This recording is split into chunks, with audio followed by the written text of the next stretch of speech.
ଆଉ କିଛି ଦିନ ପରେ ନୂଆ ବର୍ଷ ଆସିଯିବ। ସମସ୍ତଙ୍କ ମନରେ ନୂଆ ଆଶା ବସା ବାନ୍ଧିଥିବ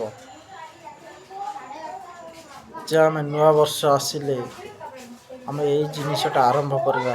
ନୂଆ ବର୍ଷ ଆସିଲେ ଆମେ ଏଇ ଖରାପ ଜିନିଷଟାକୁ ତ୍ୟାଗ କରିବା। କିନ୍ତୁ ଅନେକ କିଛି ମନ ଭିତରେ ତ ଚାଲିଥିବ, କିନ୍ତୁ ନୂଆବର୍ଷ ତ ପ୍ରତ୍ୟେକ ବର୍ଷ ଆସିଥାଏ। ଏବଂ ପ୍ରତ୍ୟେକ ବର୍ଷ କ'ଣ ଲୋକମାନଙ୍କ ମନରେ ଏକ ନୂଆ ଭାବନା ସୃଷ୍ଟି ହୋଇଥାଏ। କିନ୍ତୁ ସମୟ ତ ଆମକୁ ସବୁଦିନ ସୁଯୋଗ ଦେଇଥାଏ କିଛି ନା କିଛି ନୂଆ କରି ଦେଖିବା ପାଇଁ। ତ ଏ ନୂଆ ବର୍ଷ କ'ଣ ପାଇଁ? ଏସବୁ ବେକାର କଥାକୁ ଭୁଲି ଯାଆନ୍ତୁ ଏବଂ ପ୍ରତ୍ୟେକ ଦିନ ଏମିତି କିଛି କାର୍ଯ୍ୟ କରନ୍ତୁ ଯାହାଦ୍ୱାରା ଆପଣଙ୍କ କାର୍ଯ୍ୟ ଦ୍ୱାରା ଅନ୍ୟମାନେ କିଛି ନା କିଛି ଉପକୃତ ହେଉଥିବେ।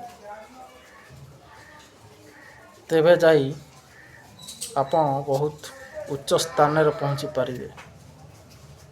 ଅନ୍ୟମାନଙ୍କୁ ସବୁବେଳେ ହେଲ୍ପ କରନ୍ତୁ। ସମସ୍ତଙ୍କୁ ସମାନ ଦୃଷ୍ଟିରେ ଦେଖନ୍ତୁ। ଜୟ ଶ୍ରୀକୃଷ୍ଣ।